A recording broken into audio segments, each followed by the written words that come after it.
Boa noite, entrando no ar mais uma edição do seu Leitura de História na Quarentena. Nesta terça-feira, eu vou começar com uma frase reflexiva do filósofo grego Aristófanes. A juventude envelhece, a imaturidade é superada, a ignorância pode ser educada e a embriaguez passa, porém a estupidez é eterna. Antes de entrar para os nossos temas, eu vou dar as notinhas curtas de introdução aqui, enquanto o pessoal vai chegando aqui na live. Eu recebi a informação de que o Paquistão vem recebendo verba da Arábia Saudita e embarcando paquistaneses para o norte brasileiro para buscar esposas, né? Para buscar mulheres. Ou eles ficam no Brasil ou eles vêm aqui simplesmente buscar as brasileiras para continuar a máxima do crescer e multiplicai-vos e produzir cada vez mais islâmicos, né? Já que o Paquistão tem o mesmo sistema hindu, né? Lá não tem nada de controle de natalidade, são famílias imensas. Por nada a Índia não tem mais de 1 bilhão de pessoas e o Paquistão, que é vizinho e já fez parte da Índia, também é um país superpopuloso. Então o Brasil aí vem sendo fornecedor de esposas para os hindus e, por que não, para a comunidade islâmica. Uma outra nota do dia de hoje, falam tanto em nova política no Brasil, né? A nova política, pelo menos por parte do presidente, está difícil de aparecer. Mas nem os políticos que se elegeram carregando as suas bandeiras, né, mostraram a que vieram, porque continuam praticando a velha política. Exemplo da deputada Caroline Detone, do PSL de Santa Catarina, que se hospedou em um hotel de São Paulo entre os dias 12 e 15 de março, ou seja, de quinta a domingo. A conta ficou em quase R$ 2.000 por um quarto de luxo Premier Double do Blue Tree, do bairro Jardim Paulista, área nobre de São Paulo, pago com dinheiro público.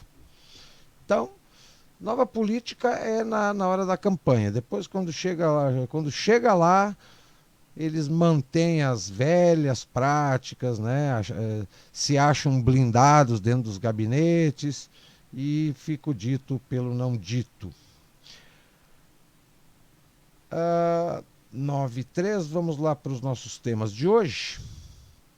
Gostaria de mandar um alô para minha amiga Sofia, que está lá em Washington, e me mandou uma mensagem dizendo que acompanha a nossa live aqui diariamente, porque ela compactua daquela máxima de que só o conhecimento salva, né? E a gente tenta diariamente aqui trazer um pouquinho de conhecimento e de boa informação. Primeiro tema de hoje, vamos tentar conhecer um pouquinho do Brasil que o brasileiro não conhece, ou seja, um Brasil de várias identidades, várias culturas e várias tradições. E eu trago hoje aqui o tema que é justamente da minha região, que é o gaúcho e suas origens. Tudo começa com o índio e suas nações.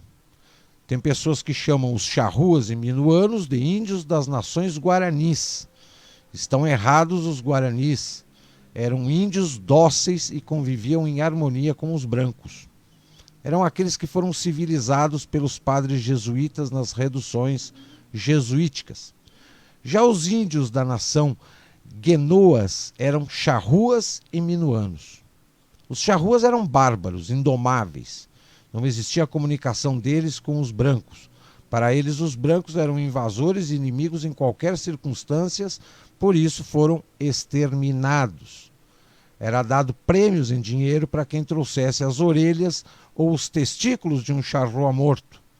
O maior extermínio de charrua ocorreu em território uruguaio. Já os minuanos, embora difícil de lidar, realizavam escambos com os portugueses, inimigos dos espanhóis, porém não trabalhavam para os brancos, eram independentes e livres. A nação guenoa vivia no Pampa, já os guaranis viviam de Laguna para cima, tendo algumas tribos de carijós dentro do território rio-grandense.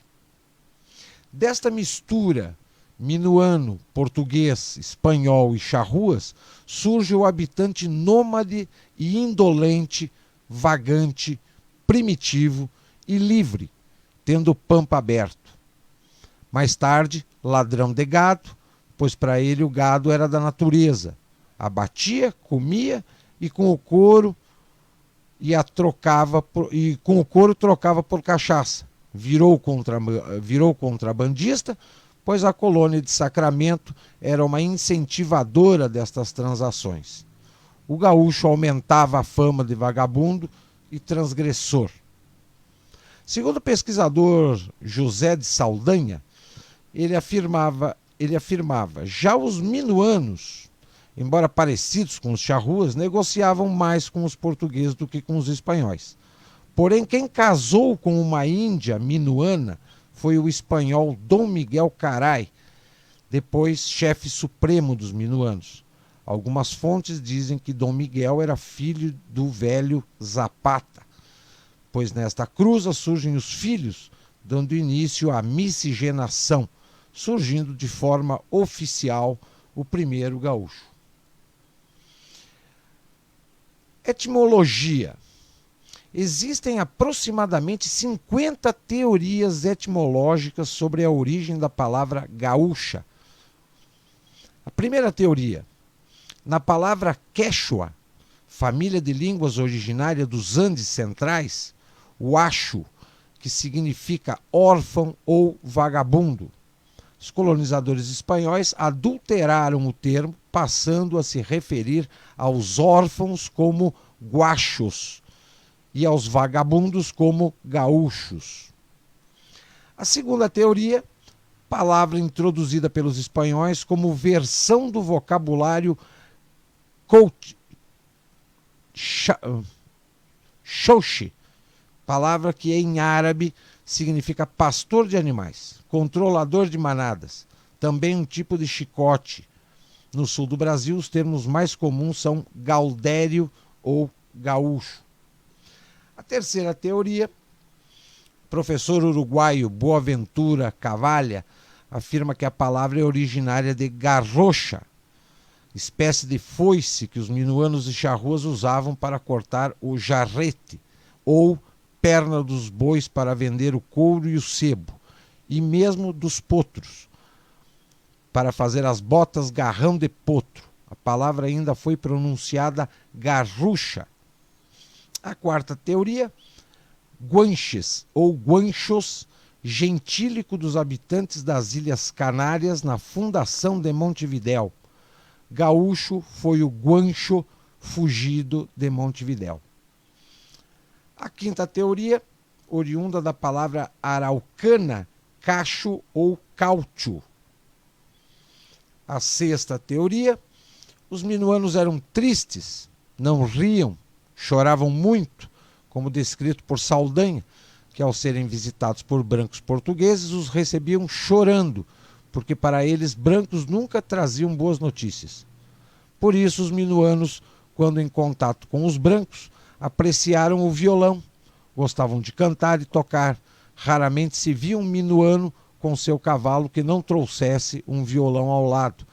E a palavra gaú queria dizer canto triste, e a palavra che, que no Uruguai significa gente, juntando gaú, che, formava o canto triste dessa gente, ou seja, canto triste do índio, pois os índios tocavam melodias chorosas, tristes. Foi deles que surgiu o vocábulo, a música espanta o mal da alma, como diz o provérbio português, quem canta seus males espanta. A sétima teoria, Fernando Assunção defende a hipótese da palavra ser de origem francesa, gauche, pronuncia-se gauche, e significando esquerdo, coisa errada, ou que não é direito. Gaúcho, do árabe gauche, proveniente do persa gauchi, que quer dizer boizinho, formado de gal, boi, vaca, mais chi, sufixo diminutivo, e que por sua vez veio o sânscrito gauche, boi, gado, vacum. Este, por seu turno, é oriundo da raiz indo-europeia.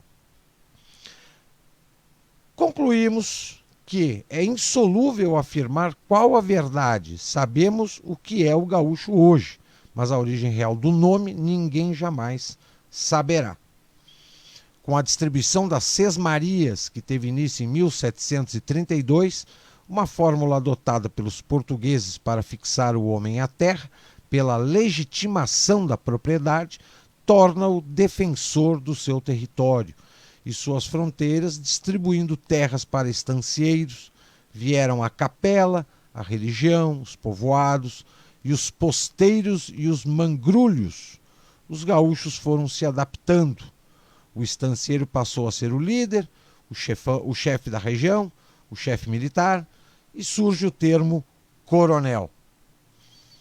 Aristides de Moraes Gomes afirma que, em sua obra, que o arame liso surgiu em 1875.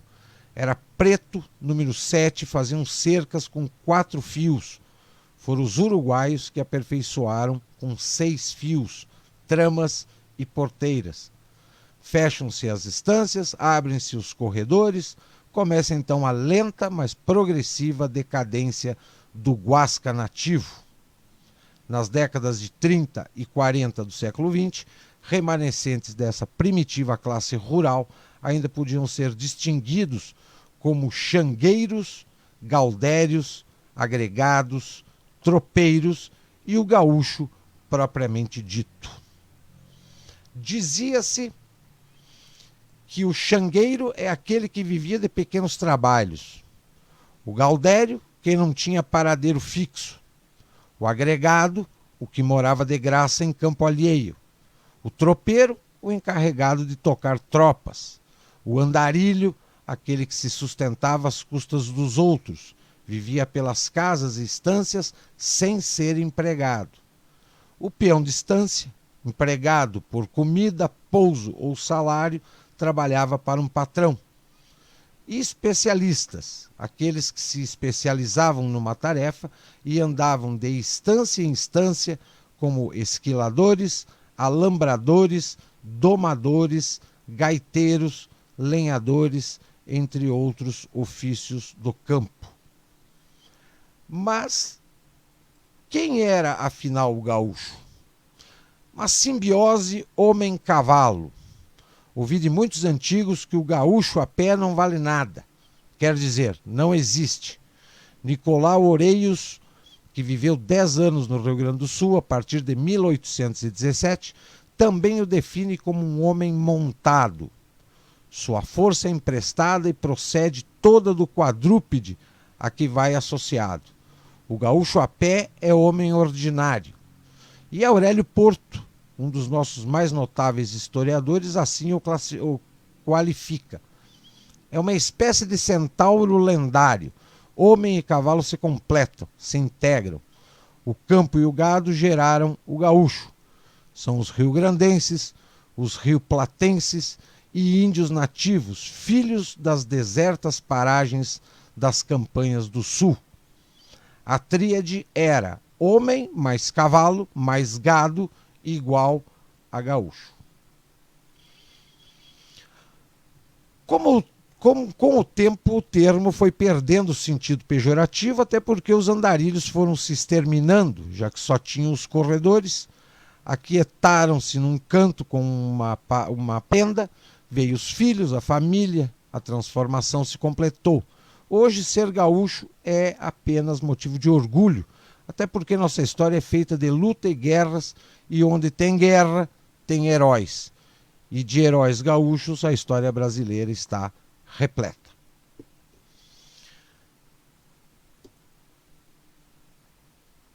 Mantendo o tema de conhecer o Brasil, a identidade brasileira, o segundo tema é os brasilaicos, a raiz identitária do Brasil.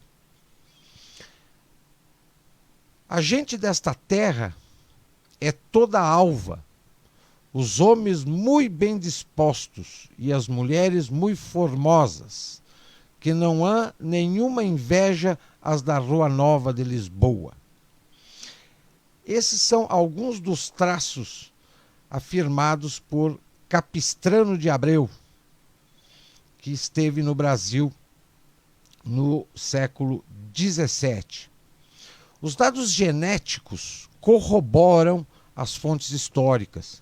Análises genéticas colhidas na população no Nordeste do Brasil revelam que 19% dos genes oriundos da linhagem paterna são genes nórdicos.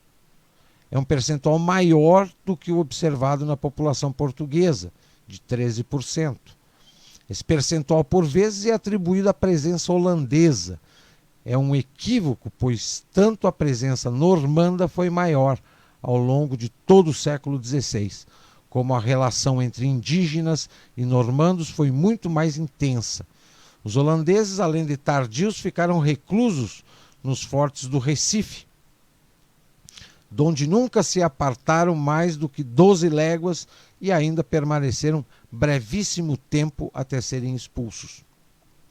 Os primeiros colonos portugueses que aportaram no Brasil são gente ligada em torno dos donatários, advindos da baixa aristocracia rural do norte de Portugal, no dizer da época. Gente de nome e brasão, como relata, por exemplo, Frei Vicente, a colonização de Santos e São Vicente. Na Ilha de Dentro há duas povoações, uma chamada de Santos, outra de São Vicente, como o Rio, a qual veio edificar Martim Afonso de Souza em Pessoa e a povoou de muito nobre gente que consigo trouxe, e assim floresceu em muito breve tempo. Em Pernambuco, Duarte Coelho trouxe consigo colonos de Viana do Castelo, a tal ponto numerosos que, ao se insurgirem contra emissários de Lisboa, diziam: aqui não del rei, mas de Viana. Na capitania de Porto Seguro, seu donatário Campo Tourinho, em menos de 3 anos, construiu 7 vilas, onde distribuiu alguns colonos que o acompanhavam. A maior parte deles provinham de família de pescadores de Viana do Castelo. Após a morte de Pero Tourinho, a capitania entrou em decadência, embora a vila de Porto Seguro tenha se mantido habitada, assim como outros povoados fundados por ele, entre eles Santa Cruz, Santo Amaro e Comagi. Nas demais capitanias, em que seus respectivos donatários vieram a tomar posse, o processo é o mesmo. Do Minho afluem as matrizes que virão colonizar o Brasil. À guisa de parâmetro, os portugueses processados pela Inquisição em Pernambuco e na Bahia, metade eram originários do Minho, cabendo um longínquo segundo lugar, 15% aos de Lisboa. Dados de São Paulo em 1801 revelam que 45% dos homens portugueses provinham do Minho, 20% dos Açores e 16% de Lisboa. A historiadora Júnia Furtado, analisando a origem dos comerciantes portugueses radicados em Minas Gerais no século XVIII, constatou que 74% eram oriundos do norte português. Em Vila Rica, Iraci Del Nero, ao levantar dados sobre a população portuguesa radicada, constatou que 68% provinha do norte de Portugal. Entre o período de 1750 e 1779, ainda em Minas Gerais, Carla Almeida desvela que 89% dos homens portugueses eram naturais das províncias do norte e 11% provenientes da região central do país e nenhum português da região sul de Portugal. Além dos nortenhos, um fluxo notável de colonos provinham das ilhas atlânticas de Madeira e Açores. No Ceará, o genealogista e pesquisador Francisco Augusto de Araújo Lima, autor da obra Ceará Grande, uma província portuguesa no nordeste oriental do Brasil, após um levantamento de cerca de 2.000 portugueses que adentraram no Ceará entre 1750 e 1850, aponta que mais de 55% eram provenientes do norte de Portugal. Essa predominância de nortenhos portugueses se explica, além do norte português ser a região mais densamente povoada de Portugal, ainda na atualidade, mas sobretudo pela estrutura familiar minhota, em que somente os primogênitos herdavam terras. Assim, os demais filhos deserdados preferiam imigrar para o Brasil e se fazerem senhores de terra. Dominus Brasilia, e nisso acabavam reproduzindo seu sistema feudal adaptado aos trópicos. Foi sob esse influxo que se gerou a nobreza da terra, sob a qual se estruturou a sociedade colonial que aqui se firmava.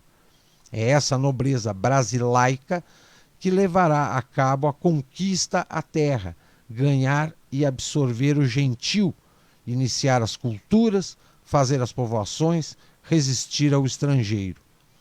Trabalharem como obreiros e combatentes, edificavam lutando. Toda a primeira formação foi assim.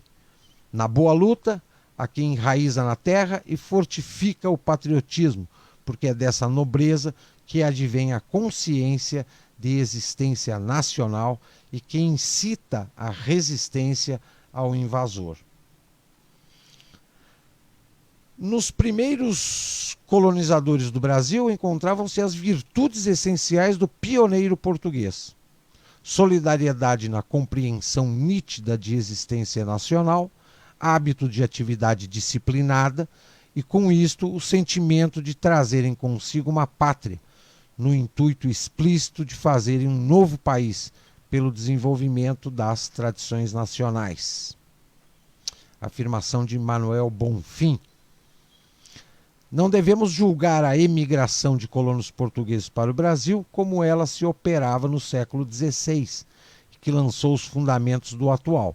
Segundo os princípios das colonizações de hoje em dia, era aquela uma continuação dessas empresas afoitadas e grandiosas, executadas ao mesmo tempo por príncipes, nobres e o povo.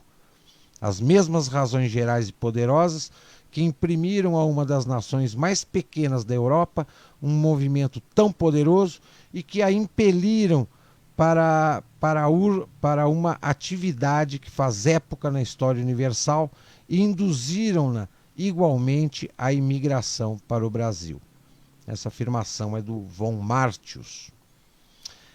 Mais de um século e meio depois, no início do século XX, a imigração portuguesa para o Brasil continuará predominantemente oriunda do norte e adjacências, nomeadamente Trás dos Montes, Minho, Douro Litoral, Beira Alta, Beira Litoral e Extremadura, com oscilações de predominância entre estas regiões ao longo do tempo.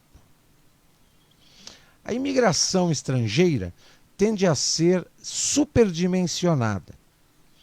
A imigração portuguesa, no que pese ter sido a maior, estranhamente é relegada ao esquecimento, apenas se falando marginalmente, ao passo que outras infimamente minoritárias são postos a relevo para fazer crer numa suposta heterogeneidade. Após a independência, em 1822, os portugueses que afluem para o Brasil passam a serem computados como estrangeiros. e a eles se somarão contingentes imigratórios de outras nacionalidades. Contudo, os portugueses serão o maior corpo imigratório no Brasil. E não ocorrerá aqui o que sucedeu em outros países, como nos Estados Unidos, no Canadá, na Argentina, no Uruguai, em que suas populações originais foram suplantadas por esta massa de imigrantes. A ponto de se dizer na Argentina que os descendentes dos seus heróis de 17 foram substituídos. Darcy Ribeiro chamou a esse fenômeno de povos transplantados. No Brasil, isso não ocorreu em nenhuma região do país, mesmo ao sul. O sul do Brasil foi colonizado por paulistas do Planalto de Piratininga. Posteriormente, em 1748, sobreveio a imigração açoriana, inicialmente em Santa Catarina e posteriormente no Rio Grande do Sul, feita por casais, o que, regra geral, dissociou do restante do país, feito majoritariamente por homens solteiros, que se ligavam às mulheres da terra. Foi esse fator que deu a essa população meridional brasileira um aspecto mais branco do que no resto do país. E isso já observado pelos cronistas da época e que odiernamente é falsamente atribuído à imigração estrangeira operada no século XX. Em 1780, 55% da população gaúcha eram açorianos. Também de se assinalar que, embora os dados disponíveis não sejam tão precisos, mas um levantamento quanto à origem dos povoadores iniciais nas ilhas dos Açores revelam que a maioria eram oriundos do norte de Portugal. De modo que, ainda que levemos em conta a imigração portuguesa, juntamente com outros contingentes, esse número não chega a suplantar a população original. E ainda em comparação com outros países, essas cifras verificadas no Brasil são bem menores. À guisa de comparação, a imigração italiana foi a segunda mais numerosa no Brasil, contabilizando 1,5 milhão de italianos. Somente na Argentina, que à época apresentava uma população menor do que a do Brasil, adentraram 3 milhões de italianos, ou seja, o dobro. E se compararmos a operada nos Estados Unidos, aí vemos a insignificância. 15 milhões de italianos entraram nos Estados Unidos. Outro aspecto que costuma passar batido é que o terceiro maior contingente migratório para o Brasil foi a espanhola, contabilizando 750 mil indivíduos. E o aspecto a se ressaltar é que 80% desses espanhóis eram galegos, a mesma cepa nacional portuguesa. Daí terem passado tão desapercebidos, ainda que sendo o terceiro maior contingente migratório, posto falar em galaico-português e assim se integrarem à sociedade brasileira rapidamente. A imigração alemã, por vezes, tão propalada por alguns, foi bem menor do que as três primeiras, orbitando em torno de 200 mil imigrantes.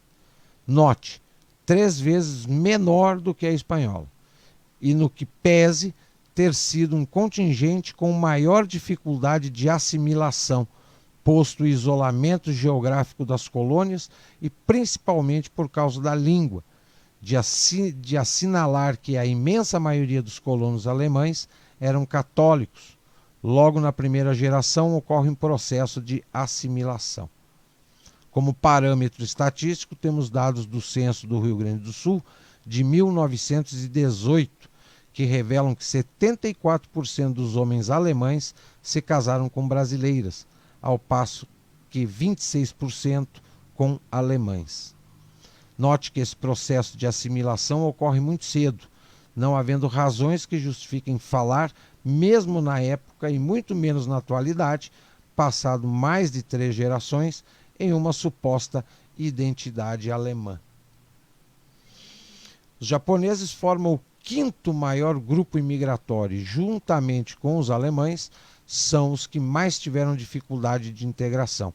em virtude da língua, do credo, de terem vindo em boa parte em casais, o que por esse isolamento acabavam privilegiando casamentos entre si.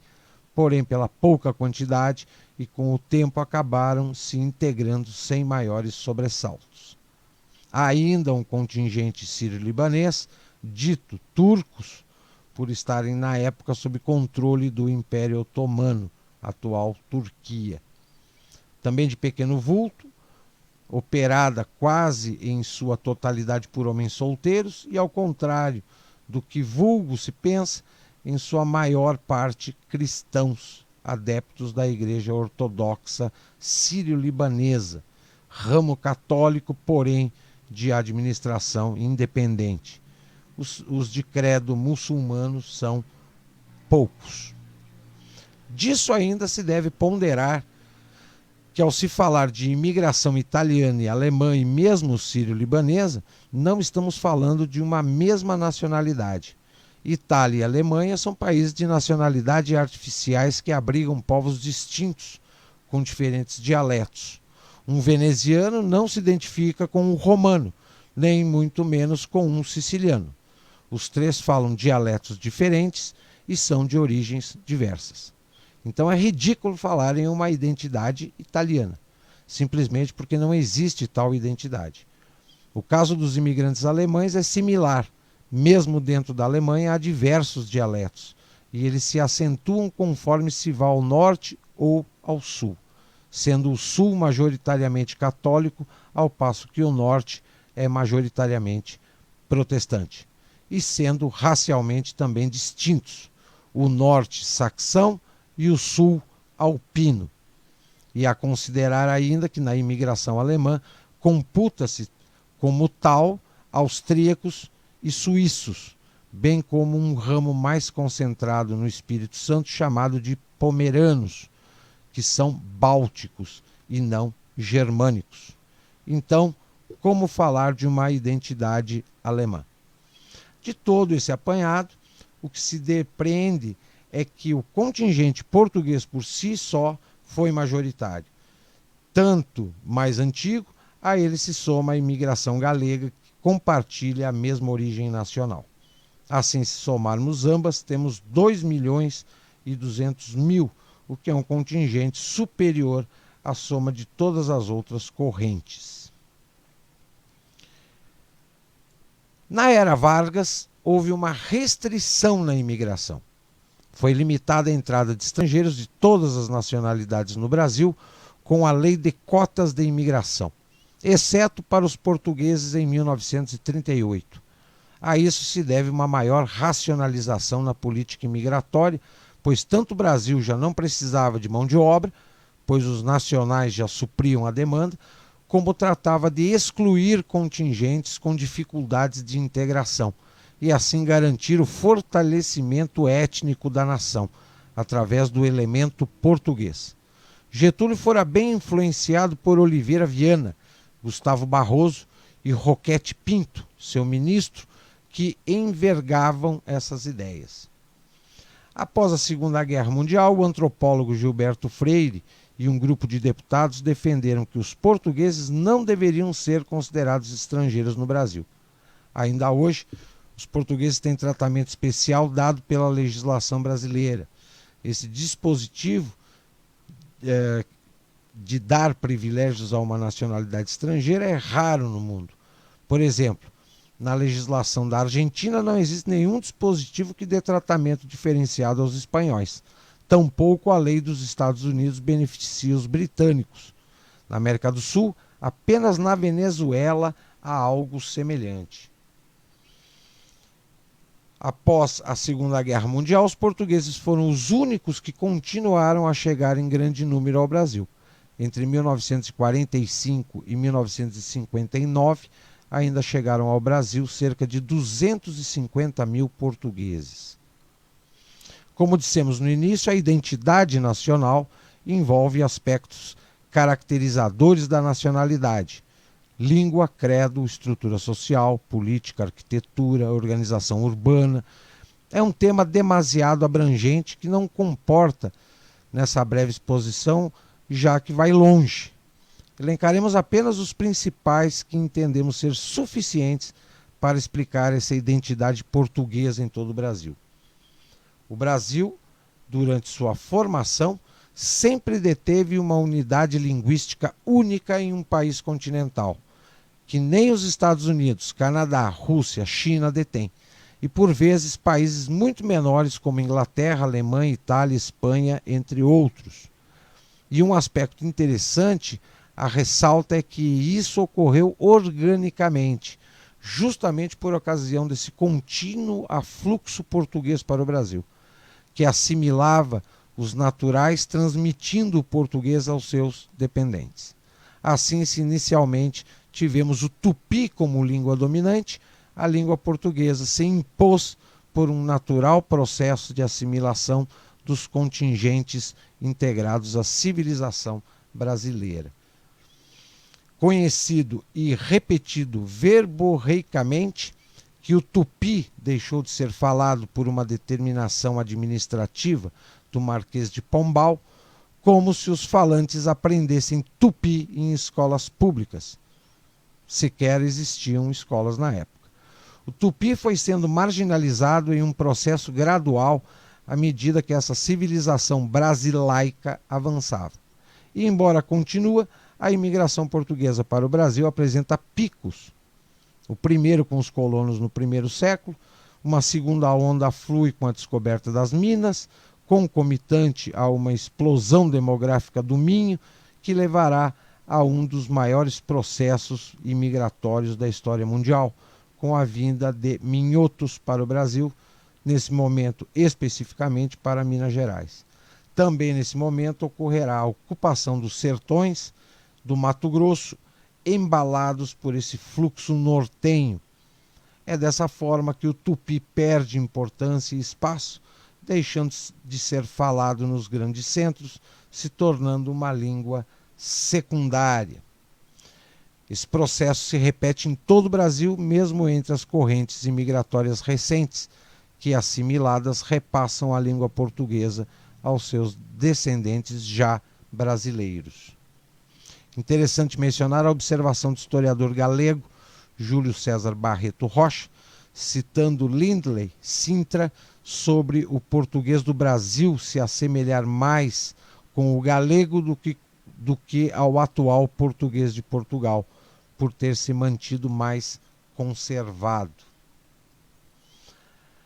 Outro fator característico na formação brasileira é a sua unidade religiosa católica. A crença católica brasileira, ao contrário do que se possa parecer, não foi propriamente uma imposição do Estado, que ao longo da vida colonial se fez muito pouco presente, quase inexistente no seio da população. Isso foi agravado com o não reconhecimento por Roma da restauração de Portugal ao fim da União Ibérica, quando Roma não reconheceu a nomeação de padres e bispos pela nova dinastia Bragança e que só virá a reconhecer nos fins do século XVIII. Durante todo esse período, o catolicismo no Brasil se desenvolve organicamente. As populações a professam por pura tradição, porque descendem de católicos, a fé de sua linhagem. E disso vai resultar o catolicismo popular brasileiro de forte cunho medieval e que guarda substratos da antiga fé céltica, pagã. Veja que isso não ocorre nas colônias hispânicas, posto uma ostensiva e atuante doutrinação romana. Outro aspecto a ilustrar é a estrutura social e seus tipos humanos. Tema também demasiado abrangente e que nem de longe pretendemos esgotar. Apenas pontuamos que em grande parte da estrutura social minhota se conserva no Brasil sua estrutura familiar, relações sociais, política, guardam uma proximidade muito grande com a observada no norte português. No Brasil, as relações de sangue eram bastante valoradas, revelando uma estrutura de clãs e uma rede de clientela em torno de um chefe. Há ainda um rico arcabouço de tipos humanos, o padre que encarna a figura do juiz de paz, intermediando conflitos e sendo o guia espiritual da comunidade, e muitas vezes a figura mais letrada da comunidade. Vários antropólogos e historiadores traçam um paralelo à figura dos padres às funções dos druidas, o que seria uma adaptação dessa estrutura sob uma roupagem cristã. A figura dos menestréis, na figura de cantadores, ainda presentes tanto nos sertões setentrionais do Brasil quanto ao sul. Enfim, são rápidas pinceladas que ilustram essa reprodução da vida nortenha no Brasil, com as devidas adaptações à vida nos trópicos.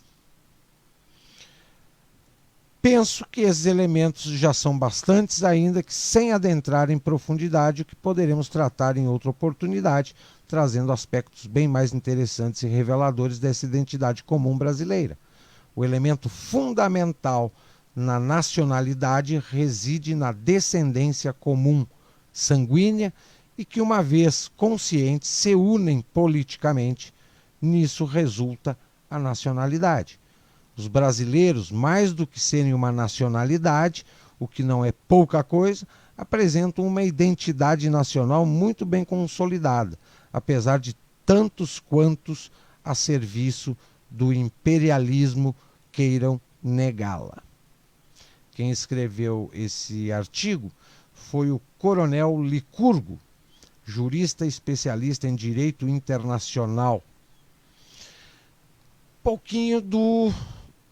Conhecer um pouquinho mais a fundo as origens do Brasil, em tempos que se fala tanto em patriotismo, nacionalismos e tantos ismos aí que a maioria desconhece. Nosso terceiro tema hoje diz respeito à política internacional. Por que quem apoia o Estado de Israel trabalha pelo socialismo? Uma boa pergunta, né? Tornou-se comum nos meios da nova direita brasileira, a mesma que cultua o guru do presidente como ungido, afirmar que Israel seria um bastião antirrevolucionário e antiglobalista, e um dique ao avanço do socialismo no mundo ocidental, um país e povo estratégico na luta dos Estados Unidos contra o comuno-islamismo e o esquerdismo. Porém, Karl Marx, ele mesmo, o pai do socialismo, assevera o avesso. O povo judeu, segundo Marx, será o seu Messias, e o que vai efetivar esse messianismo é o domínio político dos israelitas sobre o mundo, via direitos amplos de cidadania aos judeus, que os neodireitistas defendem com unhas e dentes. Não se enganem, essa direita, ao colaborar com o Estado de Israel, favorece o domínio internacional das elites judaicas, favorecendo por tabela o socialismo por via indireta. Em uma carta escrita por Mordechai Levi, ou Karl Marx, ao rabino Baruch Levi em 1848, Marx diz o seguinte: o povo judeu na sua totalidade será ele mesmo o seu próprio Messias. O seu reino sobre o universo realizar-se-á pela unificação das outras raças, eliminação das monarquias e das fronteiras, que são a proteção do particularismo, e pelo estabelecimento de uma república universal, que reconhecerá em toda parte os direitos de cidadania dos judeus. Nesta nova organização da humanidade, os filhos de Israel, disseminados atualmente por toda a superfície do planeta, todos da mesma raça e de igual formação tradicional, conseguirão, sem grande oposição, constituir o elemento dirigente em toda parte e de tudo, se conseguirem impor a direção judaica às massas operárias. Assim, pela vitória do proletariado, os governos de todas as nações passarão para as mãos dos israelitas, por intermédio da realização da República Universal. A propriedade individual poderá então ser suprimida pelos governantes de raça judaica, que então poderão administrar em todo lado as riquezas dos povos. E assim realizar-se-á a promessa do Talmud de que quando chegarem os tempos messiânicos, os judeus terão sob controle os bens de todos os povos da terra. Não sou eu que estou falando isso. Quem falou isso foi o Karl Marx, numa carta para o rabino Baruch Levi. Então, quando a gente observa o nosso presidente da República empunhando a bandeira de Israel, eu não sei se ele pratica tanto patriotismo ou literalmente o nosso presidente é um tremendo de um desinformado, que fala que trabalha pela segurança e pela independência e pela soberania do país, mas fica aí, né, evocando e adulando nações estrangeiras para dentro do nosso território. Nosso último tema de hoje diz respeito à economia. A teoria monetária moderna foi aplicada na Argentina. Eis os resultados. No mundo desenvolvido é cada vez maior o apelo sedutor exercido pela teoria monetária moderna, mais conhecida como TMM. Nos Estados Unidos, a ala mais à esquerda do Partido Democrata, capitaneada pela deputada Alexandria Ocasio-Cortez, que é declaradamente socialista, passou a defendê-la vigorosamente. Websites progressistas, como o Huffington Post, estão na linha de frente da batalha. Na Europa, a teoria vai ganhando tração nas universidades. A teoria, no entanto, é bastante confusa, pois nem mesmo seus defensores são capazes de resumi-la de maneira homogênea e coerente. Eles utilizam termos convencionais de maneiras nada convencionais, o que apenas cria ainda mais confusão. Para piorar, o que exatamente seria a TMM? É algo que vai mudando continuamente ao longo do tempo, o que apenas adiciona frustração à confusão. Ainda assim, é possível apontar qual seria o cerne desta teoria monetária moderna. Primeiro, a teoria afirma que nenhum governo que emite a própria moeda pode se tornar insolvente. Consequentemente, não é problema o governo continuamente gastar mais do que arrecada, o que faz sua dívida aumentar continuamente, pois o governo sempre pode imprimir dinheiro para bancar seus gastos crescentes. 2. A teoria monetária padrão afirma que tal política inflacionária causa aumento de preços. Já na teoria moderna monetária, afirma que não, pois há recursos ociosos. 3. Mesmo nas situações em que os defensores da teoria moderna monetária admitem que a impressão de dinheiro poderia gerar aumento de preços, por exemplo, quando a economia está em pleno emprego, a solução apresentada para impedir este aumento de preços é aumentar os impostos. 4. A teoria moderna monetária, para a teoria moderna monetária, impostos servem não para o governo arrecadar dinheiro para bancar seus gastos. A impressora de dinheiro é que faz isso, mas sim para enxugar dinheiro da economia e, com isso, arrefecer a demanda e evitar uma subida nos preços. Em suma, de acordo com essa teoria monetária moderna, o governo deve imprimir dinheiro para bancar seus gastos. E caso isso pressione os preços para cima, ele deve retirar dinheiro do setor privado por meio de mais impostos.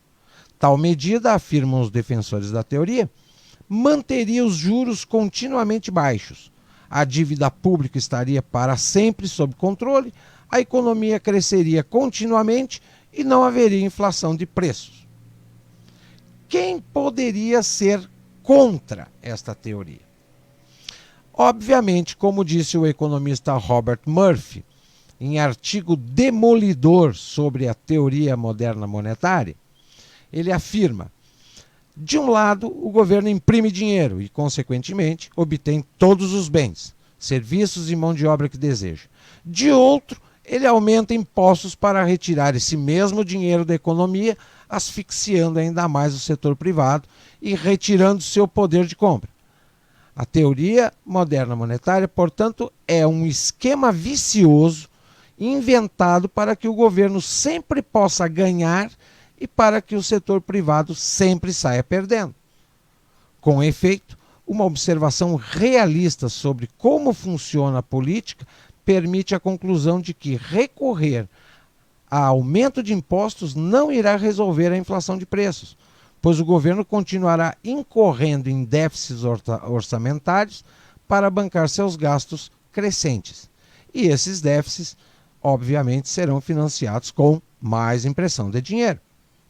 Consequentemente, sob essa teoria, o setor privado irá encolher progressivamente em relação ao setor estatal, pois tanto a inflação monetária quanto o subsequente aumento de impostos para contrabalançar o aumento de preços causado por esta inflação monetária irão retirar recursos do setor privado e redirecioná-los para o Estado. Mas vamos a uma experiência prática, lá na Argentina.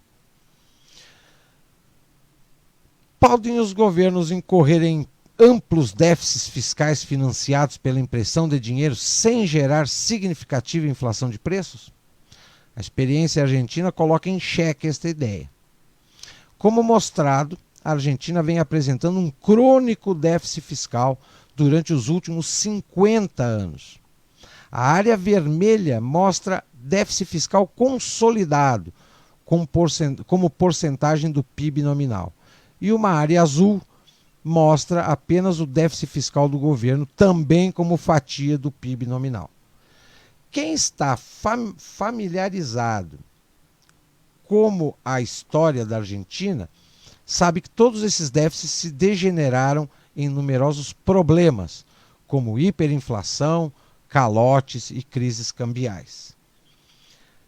Vale ressaltar que todos os déficits, com exceção dos da década de 90, quando o país vivia sob um currency board heterodoxo, foram financiados com a criação de dinheiro pelo Banco Central Argentino. Quais foram alguns dos efeitos dessa política de déficits fiscais constantes? Houve ao menos 4 episódios de calote da dívida. Uma grave crise conhecida como Rodrigaço, quando o dólar encareceu 160% em um só dia, em decorrência exatamente da expansão monetária, contribuiu para o ambiente social que culminou com imposição de um regime militar que governou o país entre 76 e 1983. Com a exceção da década de 90, quando o país tinha o seu pseudo-currency board e, consequentemente, havia restrições sobre sua capacidade de imprimir dinheiro, a Argentina vivenciou taxas de inflação extremamente altas durante todo o tempo. Como os gráficos têm que ser quebrados para dar conta da inflação exponencial, então é um ciclo vicioso. Para culminar, a Argentina vivenciou uma hiperinflação no final dos anos 80 e início dos 90, e uma grande depressão no ano de 2001. E desde 2011 o país vivencia uma estagflação. Sem nenhuma surpresa, a taxa de pobreza não apenas permaneceu alta, como só fez crescer, tendo caído fortemente em meados dos anos 90, após a implantação deste pseudo-currency board. É difícil imaginar como um defensor da teoria monetária moderna explicaria favoravelmente a experiência da Argentina. O país sempre teve liberdade para emitir sua própria moeda e para emitir dívida em sua própria moeda. No entanto, e de novo, qualquer indivíduo minimamente familiarizado com o funcionamento da política sabe que um país cujos políticos tem liberdade para monetizar os déficits do governo, não poderá continuar emitindo dívida por muito tempo, pois ninguém irá querer comprar um título que será saldado no futuro com uma moeda sem valor nenhum. Para outro exemplo prático, vide a situação dos últimos anos na Venezuela, onde a sua moeda não vale absolutamente nada. Em outras palavras, é difícil imaginar que um país seja capaz de emitir dívida em sua própria moeda por muito tempo se eles estiverem incorrendo em déficits financiados pela impressão de dinheiro, como defendem os esquerdistas fãs da teoria monetária moderna. Sempre que apresentados este argumento, os seguidores da teoria rebatem dizendo que se a inflação começar a ficar fora de controle, o governo deve aplicar contramedidas. Na prática, a teoria diz que ele deve aumentar impostos. Então é um círculo vicioso de emite moeda, aumenta a dívida, aumenta impostos e assim entra presidente, entra partido, sai partido e eles vão empurrando o problema com a barriga ao longo do tempo. E essa tal de teoria monetária moderna serve exatamente para os políticos de esquerda. Por quê? Porque eles trazem uma nova teoria dizendo que vão resolver os problemas. Ficam lá 4 anos, não resolvem os problemas, mas pedem uma segunda chance dizendo que não foi tempo suficiente de aplicação da teoria para resolver os problemas. Enquanto isso, a população vai remando contra a maré, criando crises em cima de crises e os problemas numa perpétua falta de solução. O Leitura de História na Quarentena vai ficando por aqui, 21h57. Eu retorno amanhã, 21 horas, com o nosso encontro diário aqui com informação e conhecimento no Leitura de História na Quarentena. Uma boa noite a todos e até lá.